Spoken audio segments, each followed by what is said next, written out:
Assalamualaikum warahmatullahi wabarakatuh. Apa kabar solih-solihah? Semoga ibu doakan semoga senantiasa selalu diberikan kesehatan dan perlindungan oleh Allah Subhanahu wa taala. Amin ya robbal alamin. Bertemu lagi dengan Bu Anti di tahun pembelajaran 2020-2021. Alhamdulillah Bu Anti masih diamanahkan untuk memberikan pembelajaran, masih diamanahkan untuk mengajar bidang studi pendidikan agama Islam di kelas 3 ini. Anakku soleh-solihah, pada pertemuan kali ini Ibu akan memberikan materi yaitu tentang surat An-Nasr. Namun sebelum kita mulai pembelajaran ini, marilah sama-sama kita awali dengan membaca basmalah. Bismillahirrahmanirrahim. Dan Ibu berharap semoga anak-anak dapat mendengarkan dan menyimak dengan baik apa-apa yang Ibu sampaikan pada pembelajaran ini. Baik, solih-solihah, kita awali pembelajaran ini yaitu dengan pertama surat An-Nasr. Nah, ini adalah bunyi surat An-Nasr. Pastinya anak-anak sudah tahu dan mungkin sudah hafal surat An-Nasr. Nah, di sini surat An-Nasr juga beserta artinya. Baik, Ibu bacakan dulu surat An-Nasr-nya. A'udzu billahi minasyaitonir rajim.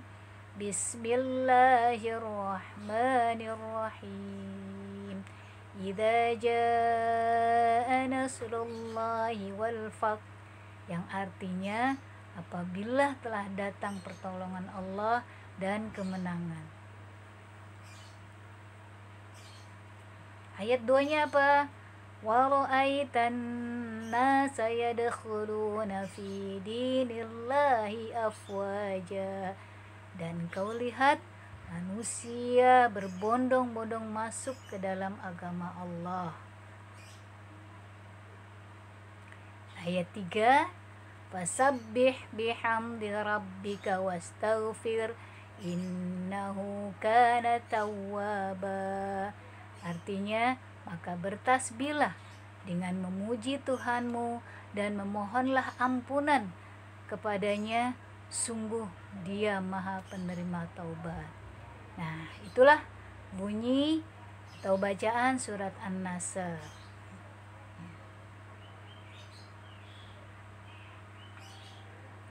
Dan selanjutnya adalah makna surat An-Nasr. Apa itu makna? Makna itu artinya arti. Arti surat An-Nasr. Namun sebelumnya kita lihat dulu sini bahwa surat An-Nasr diturunkan di kota Madinah.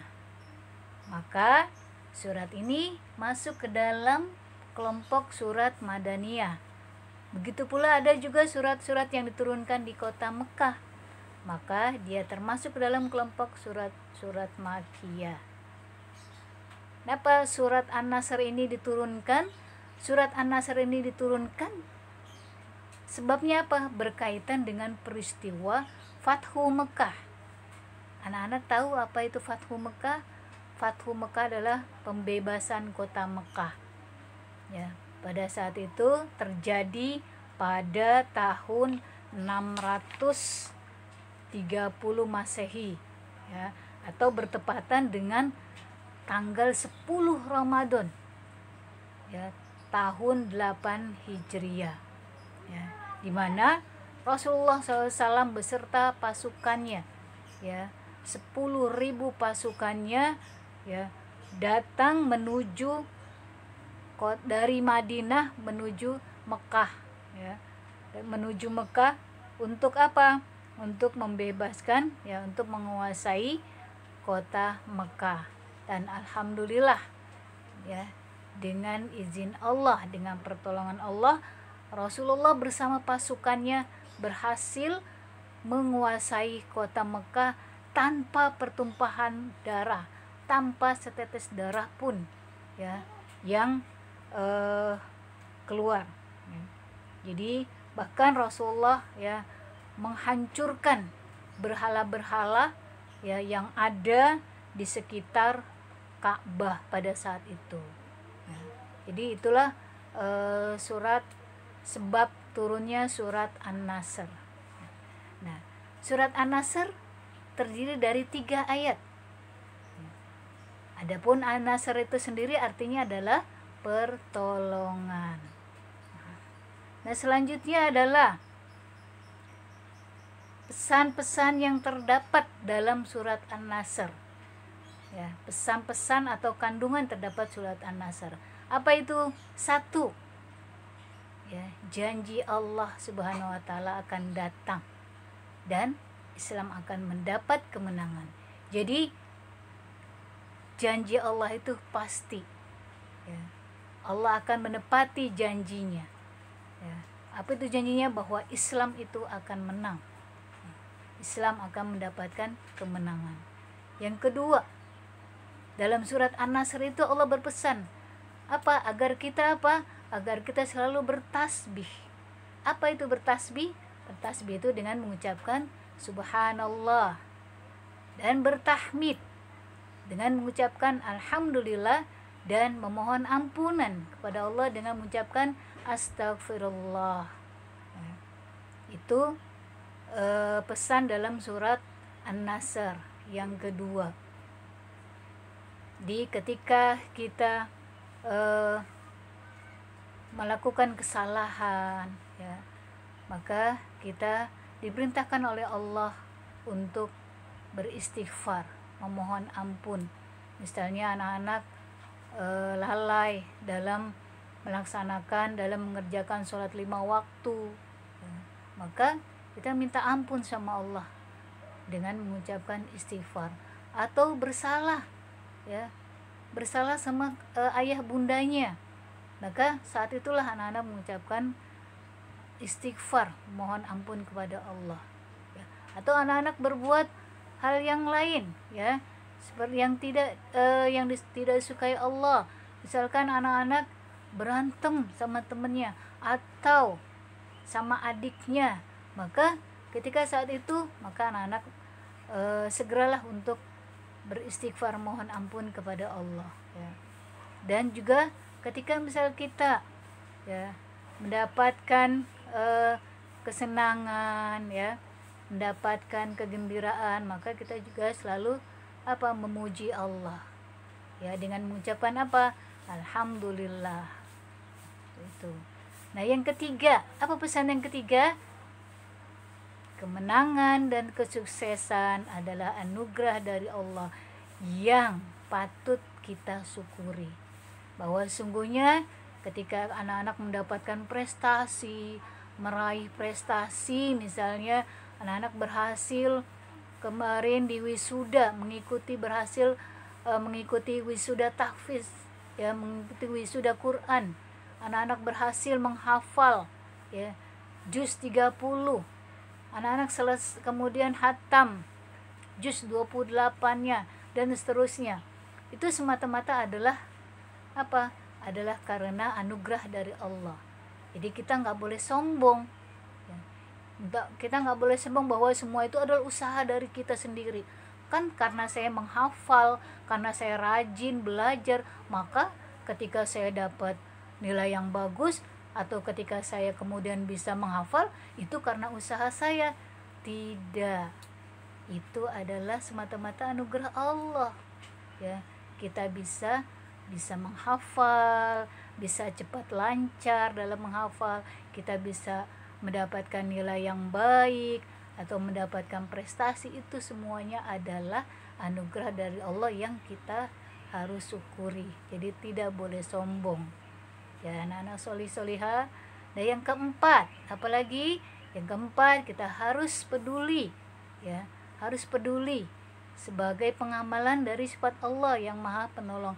Apa itu peduli? Peduli itu adalah membantu menolong kepada sesama, ya, sesama muslim, ya, dan juga sama saudara-saudara yang bukan muslim. Sama muslim harus lebih peduli kita. Misalnya ada teman kita, ya, yang membutuhkan pertolongan, yang membutuhkan bantuan, ya, atau temannya, tetangga, ya, anak-anak punya teman tetangganya, ya, yang mengalami kesulitan, maka kita bantu, ya. Kenapa? Karena mereka adalah saudara kita.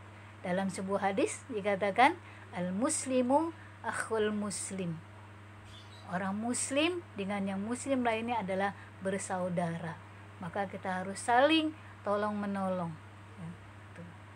Nah, itu tentang pesan dari surat An-Nasr. Ada 4 tadi, ya. Jadi nanti anak-anak bisa membaca kembali.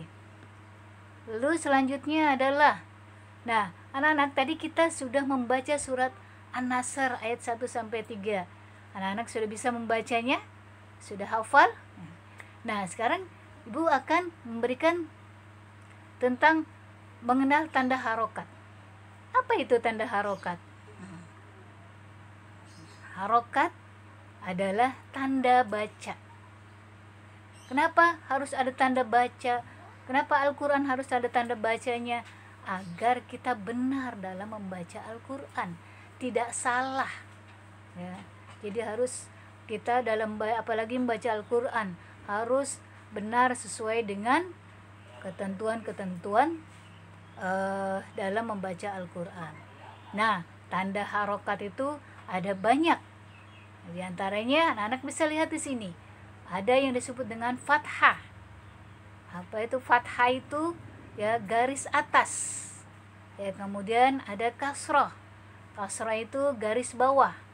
Ada yang disebut dengan dommatain, ya, yaitu yang garisnya 2, ya, domahnya ada 2. Lalu ada domah. Domah itu yang seperti angka 9, ya, atau seperti waw.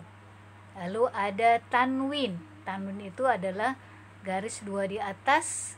Lalu ada kasrotain. Kasrotain itu garis 2 di bawah. Dan ada dommatain. Jadi domanya itu double, ya, double. Jadi ada domah. Domah itu bentuknya seperti waw atau seperti angka 9. Nah, dommatain itu double, ya, ada 2 domahnya. Nah, ada lagi yang disebut dengan tasydid. Tasydid itu, ya, seperti kalau anak-anak lihat seperti angka 3, ya, seperti angka 3. Nah, lalu ada juga yang disebut dengan sukun, atau kita sebutnya adalah tanda mati. Nah, itulah yang disebut dengan tanda-tanda harokat atau tanda baca, ya. Tuh. Jadi ketika kita membaca Al-Quran, kita harus perhatikan, ya, perhatikan baik-baik mana yang dibaca dengan fathah, mana huruf yang dibacanya kasrah, mana huruf yang dibacanya dhammah, dan seterusnya, ya. Jadi jangan kita sampai salah membacanya. Apalagi membaca Al-Quran itu adalah termasuk ibadah, dan kita membaca Al-Quran pahalanya sangat besar. 1 huruf saja pahalanya sampai 10, ya, 10 kebajikan Allah berikan pahalanya 1 huruf. Belum lagi kalau kita membacanya sampai 50 huruf 1 ayat. 1 ayat itu berapa huruf, ya? Subhanallah. Maka karena itu kita harus belajar membaca Al-Quran, ya, rajin membaca Al-Quran dengan benar. Baik anak-anakku soleh-solihah, itu saja yang dapat Ibu sampaikan pada pembelajaran hari ini. Dan sebelumnya Ibu akan memberikan informasi bahwa anak-anak akan mendapatkan tugas dari Bu Anti, yaitu apa tugasnya? Menghafal surat An-Nasr beserta artinya.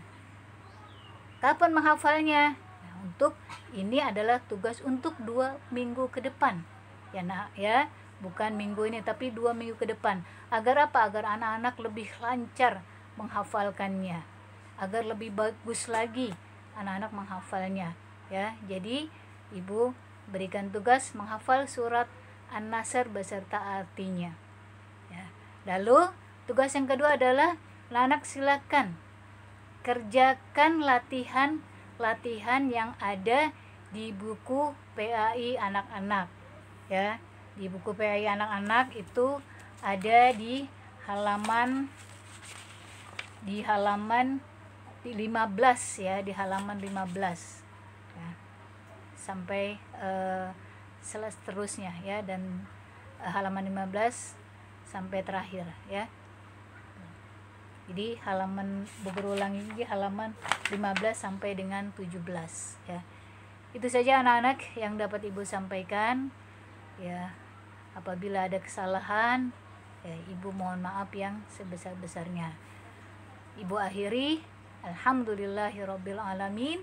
Subhanaka Allahumma wa bihamdika asyhadu an la ilaha illa anta astaghfiruka wa atubu ilaik. Assalamualaikum warahmatullahi wabarakatuh.